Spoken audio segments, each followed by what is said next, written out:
సంవత్సరాల తరబడి ఎన్ని మందులు వాడినా మీ మోకాల నొప్పులు తగ్గట్లేదా? ప్రాణ పెయిన్ క్లినిక్ లో అత్యాధునిక చికిత్స. 3 times జారిపోయాను మ్యామ్. ఇక్కడ అంతా వాచిపోయింది, నాకు ఓపిక కూడా లేదు. But I care for protest. మేము కావాలని చెప్పి ఒకరి మీద నింద వేయాలనుకోం కదా, అది ఏంటి, అది మా లైఫ్. మేము 4th year ఈ ఇష్యూ అంతా వెళ్ళింది. మాకు వస్తాయో రావో కూడా తెలియదు కదా ప్లేస్మెంట్స్. మాకు భయంగానే ఉంటుంది కదా మ్యామ్. ఇప్పుడు లైఫ్ పోతుంది అంటే ఎవరికి భయంగా ఉండదు. క్రూషియల్ టైం 2 months ఇది. అంటే ఎఫ్ఐఆర్ ఫైల్ చేసేటప్పుడు మీరు కోర్టుకు రావాలి, మాకేం చెప్పలేదు, కానీ జాగ్రత్తగా ఉండాలి అమ్మాయిలు కదా అని అన్నారు సార్. ఇప్పుడు మీరేం కోరుకుంటున్నారు? మేమేం కోరుకుంటాం, మేము జస్టిసే కోరుకుంటాం. అది నిజమా కాదో మాకు తెలియాలి, మా ముందే తెలియాలి, అందరికీ చెప్పాలి.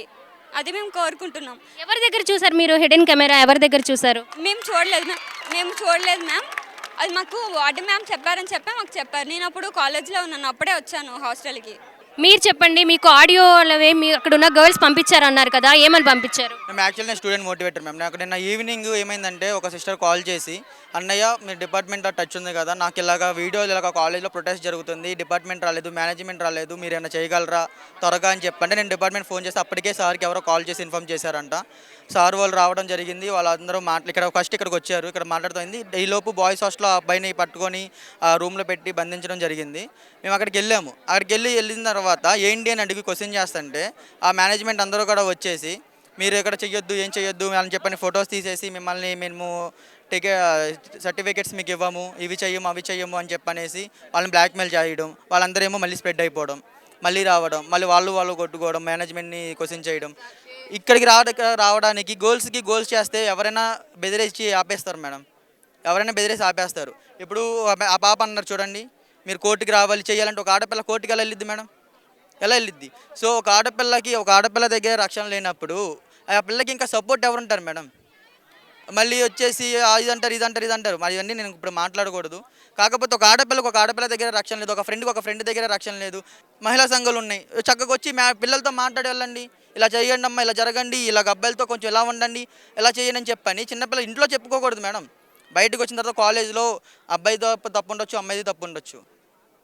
మీరు కౌన్సిలింగ్ ఇచ్చే దాని విధానంలో ఉంటుంది. నేను అనేది అది. ఇంకొకటి ఏంటంటే మేడం, గర్ల్స్కి సపోర్ట్ ఇవ్వడానికి అయితే చాలా బాగా ఆపేశారు మేడం, ఏది జరగనివ్వకుండా. కాలేజ్ యాజమాన్యంతో మీరు ఎవరైనా మాట్లాడడం జరిగిందా? మేమైతే మాట్లాడడానికి ట్రై చేసాము, ఎవరు రాలేదు. మార్నింగ్ వచ్చారు మేడం, వాళ్ళు కూడా ఏంటంటే మీరు బాయ్స్ అందరూ బయటికి వెళ్ళిపోండి అనేసి గర్ల్స్ అందరినీ లోపలికి పంపించేసి చేయడానికి ట్రై చేశారు. కానీ మేమందరం ఏంటంటే మేము ఎవరం వెళ్ళము, మేము ఇక్కడే ఉంటాము. మాకు కావాల్సింది ఏంటంటే మేడం, ఇప్పుడు పోలీస్ డిపార్ట్మెంట్ ఇన్వెస్టిగేషన్ జరగదని నేను చెప్పను. అందరికీ మనం ఆల్రెడీ చూస్తున్నాము. మన ఎస్పీ గారి సంగతి నాకు తెలుసు బాగా, ఆయన గురించి నేను బయోగ్రఫీ కూడా రాసుకున్నాను. ఆయన అయితే ఫీమేల్ గురించి అయితే చాలా ఫాస్ట్గా రెస్పాండ్ అవుతారు. అది బయటకు వస్తుంది. కాకపోతే ఏంటంటే మేము స్టూడెంట్స్ వాళ్ళ సైకాలజీ ప్రకారం ఏంటంటే మాకు ఏమి జరిగినా మాకు తెలియాలి.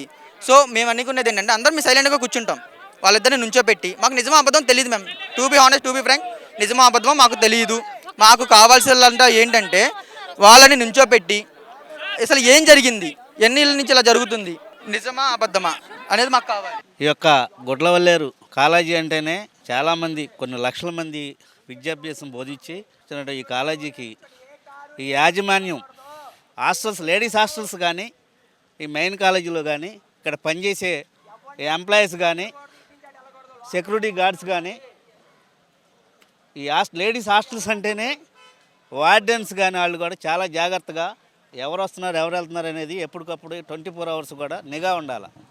నిఘా లేకోకుండా వీళ్ళు ఇష్టం వచ్చినట్టుగా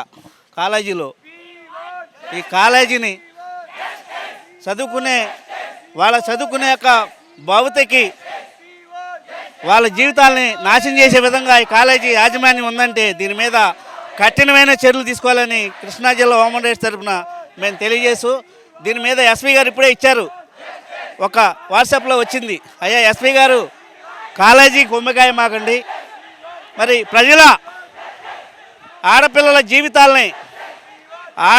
జీవితాలని పన్నంగా పెట్టమాకండి. ఇది రాష్ట్ర ప్రభుత్వానికి ఇది ఒక హెచ్చరికలాగా ఉమెన్ రైట్స్ తరఫున మీరు స్పందించి ఈ కాలేజీని ఇమ్మీడియట్లుగా న్యాయ నిర్ధారణ చేసి ఎవరైతే ఈ యొక్క సీసీ కెమెరాలు పురమాయించి జెంట్స్ హాస్టల్కి ఈ వీడియోలను పంపించారో వాళ్ళందరినీ కూడా కఠినమైన చర్యలు తీసుకోవాలని చెప్పి తెలియజేసి హ్యూమన్ రైట్స్ తరఫున మీకు మనవి చేస్తూ ఎస్పీ గారు ఇప్పుడే చెప్పి వచ్చింది ఒకటి, ఎక్కడా లేవని. ఎక్కడా ఏమీ లేకపోతే, పొగ లేకపోతే ఏది కూడా రాదు. అందుకనే దీని మీద చర్యలు తీసుకోవాలని మీకు ఖండిస్తూ కృష్ణా జిల్లా హ్యూమన్ రైట్స్ తరఫున తెలియజేస్తూ ఇక్కడ మేము యాజమాన్యం కూడా మాట్లాడి దీని మీద కూడా ఎస్పీ గారికి ఓ రిప్రజెంటేషన్ ఇస్తానికి కూడా మేము రెడీగా ఉన్నాం ఇక్కడ.